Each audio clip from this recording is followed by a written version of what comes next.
Хөгжлийн бэрхшээлтэй иргэдийн оролцоог хангах, үйлчилгээг сайжруулах төсөл. Бэрхшээлгүй хөгжийн нэвтрүүлэг энэ удаагийнхаа дугаараар үзэгч та бүхэндээ Азийн хөгжлийн банкны санхүүжилтээр хөдөлмөр нийгмийн хамгааллын яамны хэрэгжүүлж байгаа хөгжлийн бэрхшээлтэй иргэдийн оролцоог хангаж үйлчилгээг сайжруулах төслийн талаар хөгжлийн бэрхшээлтэй иргэдийн төлөөлөл ямар сэтгэгдэлтэй, ямар хүлээлттэй байгаа талаар болон тус төслийн үйл явц ямар шатандаа явж байгаа тухай холбогдох мэргэжилтнүүдтэй хийсэн тодруулга мэдээллийг үзэгч танд хүргэх болно. Монголын хөгжлийн бэрхшээлтэй иргэдийн төлөө үндэсний зөвлөл төрийн бас байгууллагын тэргүүн Баясгалан. За энэхүү төсөлд хэрэгжснээр хөгжлийн бэрхшээлтэй хүнийг хүүхэд наснаас нь эхлээд хөгжүүлэх, онцлох, эрдэлрүүлэх бас одоо хөгжлийн бэрхшээлтэй иргэдийн чадварыг тодорхойлох ICF ангиллыг нэвтрүүлж тэгээд хөгжлийн бэрхшээлтэй иргэдийн чадварыг тодорхойлсноор одоо хөгжлийн бэрхшээлтэй иргэдийг хөдөлмөрт бэлтгэх бас одоо хөгжлийн бэрхшээлтэй иргэдийн одоо ажиллах, амьдрах хүртээмжтэй орчин нөхцөлийг хангах энэ боломжийг бий болгож байгаагаараа маш чухал ач холбогдолтой. Хөдөлмөр нийгмийн хамгааллын яамны хүн амын хөгжлийн бодлогын хэрэгжилтийг зохицуулах газрын дарга Тунгалаг Тамир. За Монгол Улсын засгийн газар Азийн хөгжлийн банкны санхүүгийн дэмжлэгтэйгээр хөгжлийн бэрхшээлтэй иргэдэд оролцоог хангах үйлчилгээг сайжруулах төслийг 2018 оноос эхлээд хэрэгжүүлж эхэлсэн байна. За энэ төсөл маань үндсэндээ нэг 5 одоо үндсэн бүрэлдэхүүний хүрээнд одоо хэрэгжиж байгаа. За одоо хүүхдийн хөгжлийн бэрхшээлийг эрт дэлгэрүүлэхтэй тогтолцоог бүрдүүлэх чиглэл дээр за мөн хөгжлийн бэрхшээлтэй иргэдэд зориулсан үйлчилгээний хүртээмжийг сайжруулах, за орчны хүртээмжийг дэмэгдүүлэх, за хөгжлийн бэрхшээлтэй иргэдийн хөдөлмөрлөлтийг дэмжих, за түүний зэрэгцээр хөгжлийн бэрхшээлтэй иргэдэд чиглэсэн одоо иргэдийн талаар олон нийтийн ойлголт хандлагыг сайжруулах гэсэн 5 үндсэн бүрэлдэхүүн хэсгийн хүрээнд бид одоо үйл ажиллагаагаа төслөө хэрэгжүүлээд явж байна. Хөгжлийн бэрхшээлтэй иргэдийн оролцоог хангаж үйлчилгээг сайжруулах төсөл, хүүхдийн хөгжлийн бэрхшээлийн эрт илрүүлгийн тогтолцоог бүрдүүлэх, хөгжлийн бэрхшээлтэй иргэдийн орчны хүртээмжийг сайжруулах, хөгжлийн бэрхшээлтэй иргэдийн үйлчилгээний хүртээмжийг сайжруулах, хөгжлийн бэрхшээлтэй иргэдийн хөдөлмөр эрхлэлтийг дэмжих, нийгмийн хамгааллын стратегийг хэрэгжүүлэх, нийгмийн эерэг ойлголт хандлагыг төлөвшүүлэх гэсэн үндсэн 5 бүрэлдэхүүний хүрээнд хэрэгжиж байгаа юм байна. Үргэлжлүүлээд үзэгч та бүхэндээ хөгжлийн бэрхшээлтэй иргэдийн оролцоог хангаж үйлчилгээг сайжруулах төслийн хүрээнд эрт илрүүлгийн тогтолцоог бүрдүүлэх бүрэлдэхүүний хүрээнд ямар үйл ажиллагаа хэрэгжиж байгаа, тухайн төслөөс ямар үр дүн хүлээж байгаа талаар хөгжлийн бэрхшээлтэй хүүхэдтэй эцэг эхчүүдийн холбооны гүйцэтгэх захирал Сэлэнгээтэй хийсэн ярилцлагыг хүргэж байна. Азийн хөгжлийн банкны санхүүжилттэйгээр Монголын засгийн газар хөгжлийн бэрхшээлтэй иргэдийн нийгмийн оролцоог нэмэгдүүлэх, түүн дундаа хөгжлийн бэрхшээлтэй хүүхдийг эрт бага наснд нь илрүүлэх, хүүхдийн эрт үеийн хөгжлийн дэмжлэг оролцооны тогтолцоо системийг бий болгох ийм ажлыг одоо хэрэгжүүлээд нэлээд хэдэн жил боллоо. За энэ төслийн хэрэгжилтийн одоо хугацаанд бол бага насны хүүхдүүдийг түүн дундаа хөгжлийн бэрхшээлийг эрт илрүүлэхийн тулд эрт илрүүлэлтийнхээ тогтолцоонд бас өөрчлөлт оруулж хөгжлийн бэрхшээлтэй хүүхдийн хөгжлийн цогц дэмжлэгийн аргачлалыг шинжилэн 2021 оны 12 сард шинжилэн гаргасан. За үүгээрээ бол 18-36 сартай бүх хүүхдүүд хөгжлийн хоцрогдол болон хөгжлийн бэрхшээл байгаа эсхийг нь илрүүлдэг ийм илрүүлэх үйл ажиллагааг анхан шатны эрүүл мэндийн байгууллагуудад хийдэг байсан бол одоо 9 сартай бүх хүүхдүүдэд энэ илрүүлэлт энэ товлолт үзэлгийг хийдэг болсон нь одоо болж байгаа нь энэ бол маш бас чухал ач холбогдолтой. Яагаад гэхээр энэ хэрвээ хөгжлийн хоцрогдол эрт илэрч энэ хүүхэд тэр хөгжлийн хоцрогдол нь бага байх эсвэл бүр хөгжлийн бэрхшээлгүйч болох ийм оролцооны хөтөлбөрүүд байдаг. Бас нэг чухал ач холбогдолтой зүйл гэвэл дэмжлэг оролцооны хөтөлбөр буюу одоо өөрөөр хэлбэл портэж хөтөлбөрийг бас энийг бүр тогтолцоонд нь оруулж бүх хүүхдэд хэрвээ шаардлагатай бол бага наснд нь энэ дэмжлэг нь хүртдэг оролцдог ийм үндэсний хэмжээний багш нарыг бэлдэж, сургагч нарыг бэлтгэсэн. Энэ төсөл бол зөвхөн нэг удаагийн үйл ажиллагаа биш. Тэгэхээр энэ маань тогтолцоонд үлдээж байна гэдэг маань тогтолцоо өөрөө энэ бүх хүүхдэд хүрэх, бүх хүүхдийг илрүүлэх, бүх хүүхд хэрвээ шаардлагатай бол нэмэлт дэмжлэг чадварыг эзэмшиж авах энэ тогтолцоог бий болгох гээд байгаагаараа энэ ач холбогдолтой байгаа. Эрт дэлгэрүүлэхийн тогтолцоо бүрдснээр одоо хөгжлийн бэрхшээлтэй болохоос урьдчилан сэргийлэх. За магадгүй хөгжлийн бэрхшээлийг нь эрт илрүүлснээр одоо нөгөө одоо хоёр дахь одоо хүндэрсэн одоо хөгжлийн бэрхшээлтэй болохоос урьдчилан сэргийлэх энэ тогтолцоо бүрднэ. Маш чухал одоо хүүхдийн хөгжлийн одоо хөтөлбөр гэдэг портож хөтөлбөрийг нэвтрүүлэх одоо чиглэлээр бас ажиллаж байна. За үүний зэрэгцээгээр одоо Бауманы аргачлал гэдэг олон улсын одоо хүүхдийн хөгжлийн хоцрогдол бэрхшээлийг үнэлэх олон улсын одоо докторийн одоо үнэлгээний аргачлалыг мөн одоо тогтолцоонд нэвтрүүлэх чиглэлээр бид бас яг энэ төслийнхаа хүрээнд ажиллаж байна. Хөгжлийн бэрхшээлтэй иргэдийн оролцоог хангаж үйлчилгээг сайжруулах төслийн зөвлөх соёл гэрэл. Ерөөсөө хүүхдийн хөгжлийн бэрхшээлийг эрт илрүүлэх, хөгжлийн дэмжлэгийн тогтолцоо яаж үзүүлэх юм бэ? Яаж үзүүлэх юм бэ гэдэг энэ тогтолцооны загварыг энэ төслийн хүрээнд боловсруулсан юм бэл. Нэгдүгээр бол энэ нөгөө хүүхдийн хөгжлийн хоцрогдлыг бэрхшээлийг илрүүлэх янз бүрийн одоо аргуудыг нэвтрүүлэх тийм ээ. За хөгжлийг үнэлэх үнэлгээний аргыг нэвтрүүлэх. За илэрсэн хүүхдийг яах юм бэ гэхээр тодорхой одоо аргачлалаар хөгжлийн бэрхшээлийг тогтооно гэж байгаа. Тэгэхээр энэ дээр бол энэ төслийн хүрээнд бол энэ Европын орнуудад ялангуяа баруун Европт, Австри, Швейцар, Герман зэрэгт хэрэгждэг энэ Баумны аргачлалаар энэ хүүхдийг үнэлээд эндээс бол хүүхдийн хөгжлийн бэрхшээлтэй гэдгийг тогтоолоо гэж бодъё. Эрт үеийн хөгжлийн дэмжлэг оролцооны янз бүрийн үйлчилгээнүүдэд хамруулж болдог. За эдгээр үйлчилгээнүүд бол одоо төрөл бүрийн үйлчилгээ байна л да. Портиж хөтөлбөр гэж байгаа юм байна. Портиж хөтөлбөр бол эрт үеийн хөгжлийн дэмжлэг оролцооны хөтөлбөр, гэр бүл суурилсан хөтөлбөр. Ерөөсө 6 нас хүрээгүй байгаа хүүхдийг хөгжлийн ямар нэгэн асуудалтай, хоцрогдолтой хүүхдийг бол эцэг эхийг чадварчуулаад эцэг эхт нь яаж одоо энэ хүүхдээ хөгжүүлэхийг зааж өгнө. Яг одоо портижоор сургагдсан портижийн багш бол тэр гэр бүл зочлоод одоо явуулын багш гэж нэрлэдэг. Явуулын багш бол тэр гэр бүлд очиод тэр ээж аавд нь зааж өгнө. Хүүхдтэйгээ өдөр тэдэн цаг ажиллах хэрэгтэй байнга одоо шилбэл аягаа яаж барихыг л тэр хүүхдтэй одоо тархины саажилттай хүүхдтэй аягаа яаж барихыг л энэ хүүхдэд зааж өгöd юм. За тэгэл энэ хүүхдийг ингэж за бариулнаа. Өдөртөө хэдэн удаа ингэ давтаж чинь. Яг бол 24 цаг энэ хүүхдтэй цуг байгаа эцэг их сурахгүй бол 30 минут тэдний дээрээ 1 цаг ирээд сургачаад явлаа гэхэд бол тэр бэрхшээлтэй хүүхдүүд маань тэр эзэмшиж чаддаггүй байхгүй юу. Портиж бол тийм уйггүй явдаг хөтөлбөр. Энэ төслийн хүрээнд бол эрүүл мэндийн ажилтнуудыг сургах тийм ээ.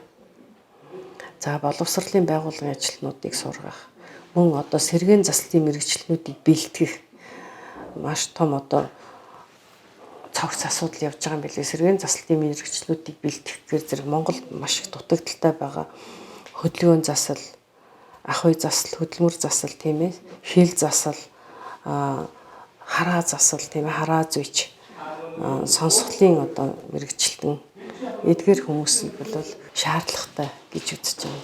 Хөгжлийн бэрхшээлтэй иргэдийн хөдөлмөр эрхлэлтийг дэмжих төвийг Улаанбаатар хотод байгуулж байгаа. Мөн одоо Монгол улсын хэмжээнд хөгжлийн бэрхшээлтэй иргэдийн хөгжлийн төвүүдийг бүсчилсэн байдлаар байгуулж байгаа. Хөгжлийн бэрхшээлтэй иргэдэд чиглэсэн цогц үйлчилгээ, дэмжлэг энэ бүхэн бий болж байгаагаараа энэ төслийн ач холбогдол оршиж байгаа. Нөгөө талаас хөгжлийн бэрхшээлтэй иргэдэд чиглэсэн үйлчилгээний хүртээмжийг сайжруулна гэдэг маань хөгжлийн бэрхшээлтэй иргэд маань өөрсдөө ямар нэгэн саад бэрхшээлгүйгээр бусдын одоо дэмжлэггүйгээр одоо бусад хүмүүсийн нэгэн адил нийгмийн харилцаанд оролцож хөдөлмөр эрхлэх тийм ээ нийгмийн бусад одоо үйлчилгээг ямар нэгэн саад бэрхшээлгүй авах нөхцөл боломжинд бүрднэ гэж харж байгаа. Хөгжлийн бэрхшээлтэй иргэдийн оролцоог хангаж үйлчилгээг сайжруулах төслийн барилгын хяналтын ахлах инженер Инхбаатартай нийслэл Улаанбаатар хот болоод 6 аймагт баригдаж байгаа хөгжлийн төвүүдийн барилгын явцын талаар ярилцлаа. Хөдөө орон нутагт баригдаж байгаа барилгуудын хувьд бол барилгын ажлын явц бол 40-70% явцтай явагдаж байна. Тэгээд энэ жил бол энэ бүх барилгууд бол бид нар ашиглалтанд түлээж авах ийм зорилготой ажиллаж байгаа. Улаанбаатар хотод бол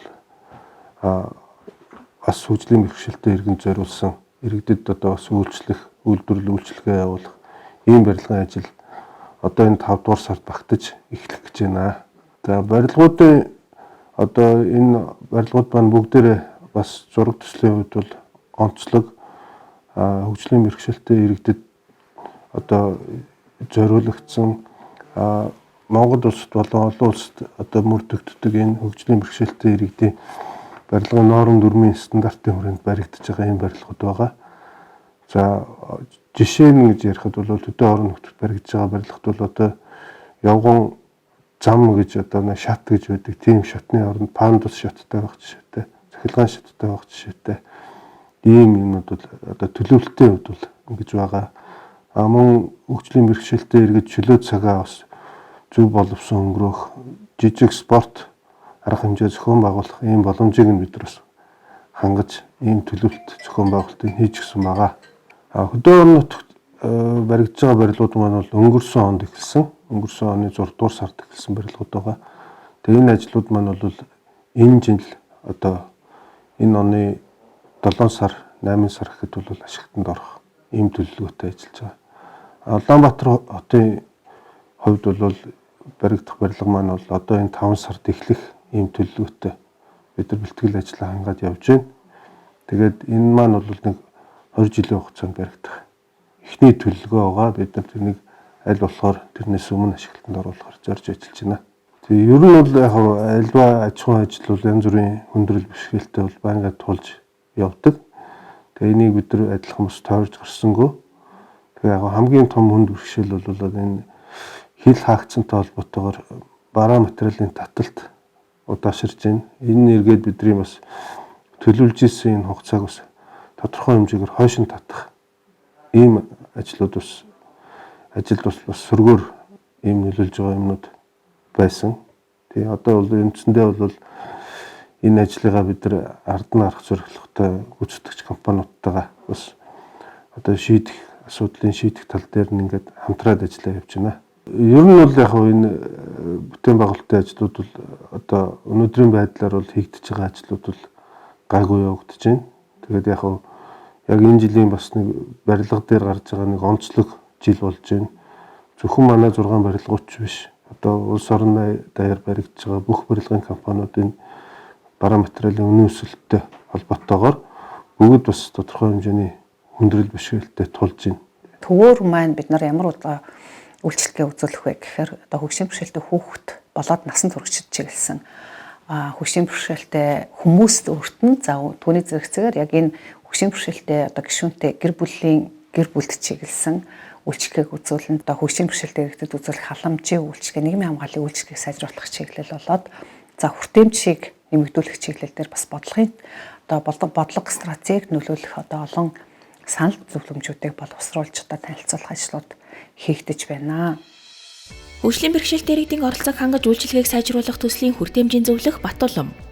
Азийн хөгжлийн банкны санхүүжилтээр хөгжлийн бэрхшээлтэй иргэдийн оролцоог нэмэгдүүлэх энэ төслийн хүрээнд үндсэн 4-5 ийм зөвлөх үйлчлэгийг Солонгосын HRD компани бол гүйцэтгэж байгаа. За энэ хүрээнд бол энэ чиглэлийн дотоодын мэрэгчлэтнүүд бол зөвлөхийн үүргийг давхар гүйцэтгэж байгаа. За бидний гол гүйцэтгэж байгаа ажил маань бол хүртээмж байгаа. За хүртээмжийг л дотор нь барилга байгууламжийн нийтийн зам тээврийн мэдээлэл харилцаа холбооны үйлчлэгээний хүртээмж гэж ангилдаг. За эдгээр хүртээмжүүд маань бол хөгжлийн бэрхшээлтэй иргэдийн нийгмийн оролцоог бүрдүүлж гэхэд хамгийн гол үүрэгтэй ийм хэсгүүд нь бол байдаг. Эрх зүйн зохицуултууд Монгол улсад ямар байгаа юм? Энэ чиглэлийн хуулийн хэрэгжилтийг дүрм журм стандартын биелэлтүүдийг хангахад Монгол улсад энэ зохицуултууд өөрөө ямар байгаа юм гэдэг энэ нөхцөл байдлыг бол үнэлэх ийм ажлууд байгаа. Эдгээр ажлуудыг үнэлсэний дараа манайх одоо юуг нь хийх хэрэгтэй юм бэ? Яаж сайжруулах ёстой байна гэдэг зүйлүүд нь бол илүү тодорхой гарч ирнэ. За гадны зөвлөгөөний хувьд бол одоо олон улсын хөгжилтэй өндөр хөгжингүй орнуудад хэрэгжиж байгаа мэдээллийн хүртээмжтэй холбоотой зүйлүүдийг судлахаас гадна манай улс орны нөхцөлд аль нь тохиромжтой, нэн төрөнд хамгийн түрүүнд алийг нь ямар байдлаар хийх ёстой гэдэг энэ зөвлөмжүүдийг бол одоо бас үзэж харж бидний судалгаад үнэлтэн дээр зориулсан болол өгж байгаа. За тэгэхээр дотоодын зөвлөгөөний хувьд бид нар бол гол Монголынхаа нөхцөл байдлыг тэдгээр одоо гадны зөвлөгөөнүүд бол гаргаж өгөх гэдэг энэ гол ажлыг бол бид нар бол хийсэн. Тэгэхээр энэ хүрээндээ бол бид нар одоо төрийн болон төрөлцсөн хөгжлийн бэрхшээлтэй иргэдийн төрийн бас байгууллагуудтайгаа хамтраад энэ хүртээмжийн судалгаануудыг бол хийж үтсэн байгаа. Ингээд үцхэд бол одоо эрүүл мэндийн байгууллага, одоо нийтийн үйлчилгээний байгууллага, энэ одоо олон нийтийн газруудаар эдгээр иргэдийн үйлчилгээний хүртээмжийг авж байгаа байдлыг нь бол үцхэд үйлчилгээний хүртээмжийн хувьд бол бүр 80-аас 90% нь бол ямар ч хүртээмжгүй гэдэг нь бол гарсан. Тэгэхээр нөхцөл байдлын хувьд бол өнөөдөр хэдийгээр одоо хууль эрх зүйн зохицуулалтанд тодорхой хэмжээгээр тусгаж өгсөн ийм байгаа боловч яг хөгжлийн бэрхшээлтэй иргэдийн хувьд ялангуяа хараа сонсголын хэлээрээ бэрхшээлтэй иргэдийн хувьд бол эдгээр хүмүүсийн мэдээллийг авах нийгмийн үйлчилгээнд хамрагдах эрх нь бол одоо зөрчигдөж байгаа гэдэг нь бидний судалгааны үр дүнгээс бол ингэж бол харагдсан. Тэгэхээр энэ бүхнүүдийг бол бид нар зөвлөх үйлчилгээний нөхцөл байдлын хүрээнд тодорхойлж гаргасан учраас одоо гадны зөвлөгөөд маань юуг одоо зөвлөж байгаа гэхээр хамгийн нэгдүгээрт бол одоо стандартыг бол хамгийн түрүүнд боловсруулж батлах хэрэгтэй байна гэд энэ стандартуудын төслүүдийг нь бол одоо өгч байгаа. За мөн үнэлгээний хуцуудыг нь бол гаргаж хийж өгч байгаа. Одоо хүртээмжтэй болсныг гэрчлэгээжүүлэх одоо хөтөлбөр ийм зүйлүүдийг зөвлөх үйлчилгээний хүрээнд бол оруулж өгсөн байгаа. За үүнтэй холбогдуулаад сургалтын хөтөлбөр, сургалтын гарын авлагуудыг боловсруулад яг энэ чиглэлийн зүйлүүдэд бол мэргэжлийн хүмүүст нь төрийн бас байгууллагын хүмүүст нь бол одоо сургалтыг явуулах ийм зүйлүүдийг бол хийж байгаа. Стратеги одоо гэдэг юм уу те бусад одоо бодлогын төвшөнд яг энэ олон улсын зөвлөхүүд маань ажиллаж одоо дэмжлэг үзүүлж одоо олон улсын шинж чанартай бодлого одоо үйл ажиллагаа арга хэмжээнүүдийг нэвтрүүлэх за мөн одоо төр болоод төрийн бас байгууллагууд маань өөрсдөө бас чадварт бэхжиж үлдэх тийм ээ. За төрийн байгууллагын ажилтнууд маань бүх салбар дээр за төрийн бас байгууллагын хүмүүс маань хөгжлийн бэрхшээлтэй иргэд маань өөрөө мөн одоо бас яг чадвар бэхжих одоо хөгжлийн бэрхшээлийн талаарх магадгүй өөрсдийнхөө эрх ашигыг хамгаалах чиглэл дээр бид яаж ажиллах ёстой юм бодлогын түвшиндээ бид одоо төрийн байгууллагатай яаж уялдаж хамтарч ажиллах вэ гэдэг юм уу те энэ чиглэл дээр бас одоо олон ахиц дэвш гарах юм ач холбогдолтой байна. Түгээмэл хөгжил төвийн гүйцэтгэх захирал мөх жаргал.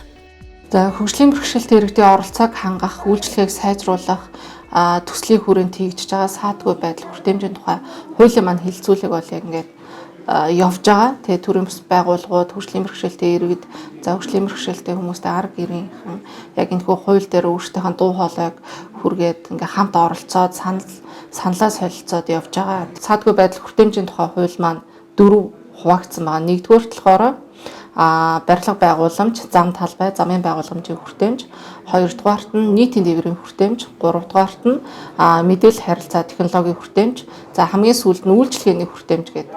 Энэхүү 4 бүлэгт хүнсэндээ бас ингээд хуваагдаад энэхүү хуулийн төсөл маань амжилттай боловсруулагдаад дууссан байна.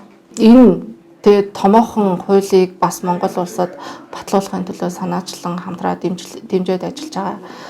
Азийн хөгжлийн банк болон хөдөлмөр нийгмийн хамгааллын яам за тэгээ бүх төрлийн бас байгууллагууд оролцож байгаа бүх хүмүүстээ бас баярлж байгаа илэрхийлмээр байна. Хууль маань ингээд дэшээ улсын их хурлд өргөн баригдаад батлагдах тэр өдрийг бас тэсгээд хүлээж байна. Мөн төслийн хүрээнд бидний маш том хийж байгаа ажил маань өөрөө юу байна уу гэхээр хүртээмжийг нэмэгдүүлнэ гэдэг те мэдээллийн хүртээмжийг нэмэгдүүлэх чиглэлээр бид text to speech гэдэг одоо бичвэрийг ярианд хургуулах юм програм хангамжийг нэвтрүүлэхээр ингээд бас зөвлөх компанитай хамтраад ажиллаж байна. За энэ хүрээнд энэ маань өөрөө ямар одоо асуудал одоо програм хангамж байх вэ гэхээр одоо харааны бэрхшээлтэй хүмүүст одоо зориулсан одоо бичсэн байгаа бичвэрийг яриа болгоод сонсгох чиглэлээр бол text to speech гэдэг програм хангамжийг нэвтрүүлэхээр ингээд ажиллаж байгаа, боловсруулж байгаа. Харааны бэрхшээлтэй иргэд шаардлагатай үйлчлэгээгээ ялангуяа энэ програм хангамжийн тусламжтайгаар одоо саадгүй хүртээмжтэй авах боломж нөхцөл бүрдэх юм байгаамаа.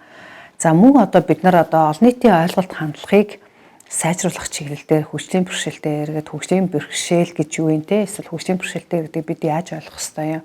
Одоо энэ хүмүүсийн эрх одоо бусад хүмүүсийн эрхтэй одоо ямар ялгаагүй адилхан байдаг талаар бид бас олон одоо нөлөөллийн ажлуудыг зохион байгуулж байгаа. Хөгжлийн бэрхшээлтэй иргэдийн оролцоог хангаж үйлчилгээг сайжруулах төслийн хэвлэл мэдээллийн зөвлөх болормаа.